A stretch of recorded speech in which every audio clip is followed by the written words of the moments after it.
Galera, no vídeo anterior nós falamos sobre fichamento, resumo, artigo, resenha e ensaio. E nesse vídeo de agora eu vou falar para vocês de um outro tipo de trabalho muito importante, trabalhos acadêmicos, trabalhos do pesquisador, que são dissertações, teses, que não são feitas somente quando tu faz mestrado ou doutorado, tá? Sempre que tu faz um trabalho assim de um corpo maior, né, você está fazendo uma nova dissertação ou uma nova tese, né? E também quero falar da apresentação de trabalhos em congressos e dos livros. Que tipo de trabalho resulta em livros, ou pode, né, resultar em livros, certo? Quero explicar para vocês de onde vem, quais são as formas de trabalhos, né, que acabam propiciando essa possibilidade de publicação na forma de livros. Fica comigo que eu vou te explicar esses detalhes do mundo acadêmico. Não pode faltar também a apresentação de trabalhos em congressos. Isso é básico, isso é muito legal de fazer. A apresentação de trabalhos em congressos, turma. Todos os anos, na nossa área, tem congressos. As universidades, os centros de pesquisas organizam congressos anuais no Brasil e no exterior. E é uma oportunidade muito legal de você submeter o seu trabalho à crítica de outros especialistas naquela área, sabe? Então esse é um trabalho também muito interessante e que eu recomendo que todo mundo tenha essa experiência porque é muito legal, muito importante apresentar trabalhos em congressos. Alguns congressos exigem somente o resumo, outros exigem o resumo expandido e outros exigem o artigo já completo, porque depois ele é publicado nos anais.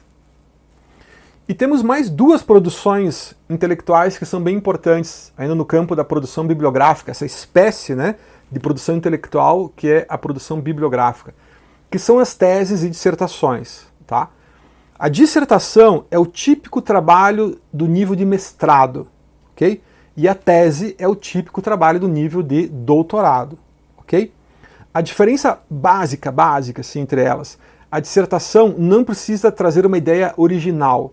A dissertação, ela pode se limitar, não que ela deva, tá? Mas ela pode se limitar a fazer uma sistematização do conhecimento que já existe, uma reorganização das ideias que já foram propostas, né? Uma releitura de questões, de observações, etc., que já foram feitas. Beleza. A tese não.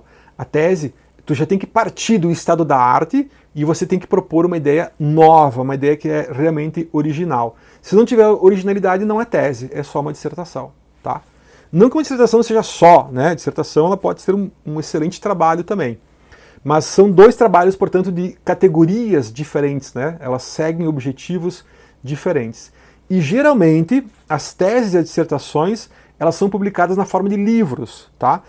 Porque geralmente teses e dissertações ultrapassam 50, 100, 500 páginas, né? Dependendo da área, dependendo da pessoa, dependendo da problemática. A gente sabe que tem áreas do conhecimento que pode ter uma tese, né, do tamanho de um artigo. Beleza, isso não é problema. Nunca se definiu tese ou dissertação pelo número de páginas, e sim pelo que ela faz, né? Pelo tipo de problemática que ela enfrenta. Tá? Não tem problema o número de páginas.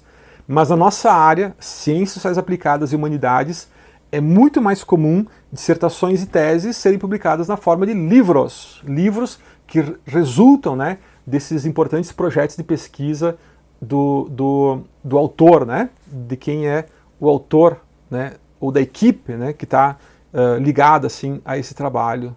Pode publicar uma tese e uma dissertação na forma de um artigo? Sim, tranquilo, pode. Você pode resumir, né, diminuir o tamanho do seu texto para ele ficar mais ou menos em 20 páginas, que é o padrão, né, das revistas no geral. Tá? Tem revistas que aceitam um pouco mais, né, outras um pouco menos. Você pode reduzir. Ou você pode fatiar, né, o seu trabalho e publicar somente um capítulo, né, da tese, da dissertação. Tudo isso é possível.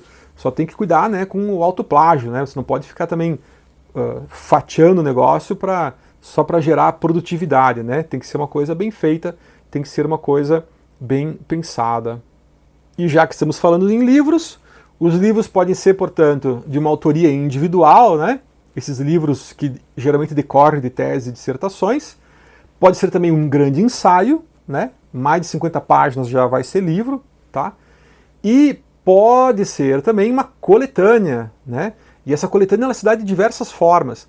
pode ser uma coletânea de um autor em que ele faz uma organização de artigos já publicados, por exemplo, em vários lugares, em várias línguas, e aí ele junta todos esses artigos com as autorizações dos lugares que já foram publicados, né?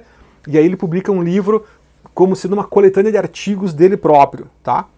Mas uma coisa que é muito comum nas ciências sociais aplicadas e humanidades é a coletânea, é um livro na forma de uma coletânea de artigos de diversos pesquisadores, né, especialistas naquela área, tá? Então você tem um organizador, né? Tu tem um pesquisador que é o organizador da coletânea, e aí dentro dessa coletânea tu tem vários capítulos e cada capítulo é escrito por um pesquisador separado, né? Ou em coautoria, enfim, né? Mas são diversas pessoas. Então tu não tem várias pessoas trabalhando a mesma obra inteira. Tu tem, na verdade, uma divisão por capítulos, né? Em que cada capítulo é uma equipe de pesquisa ou um pesquisador individual, né? Conforme o caso, tá? Então os livros eles podem, né, ser usados para essas formas assim também. Beleza, pessoal? Espero que esse vídeo e essas informações abram a sua mente, né, para as diversas possibilidades de produção intelectual que o meio acadêmico nos propicia. Beleza? Um abraço a todos, obrigado pela companhia.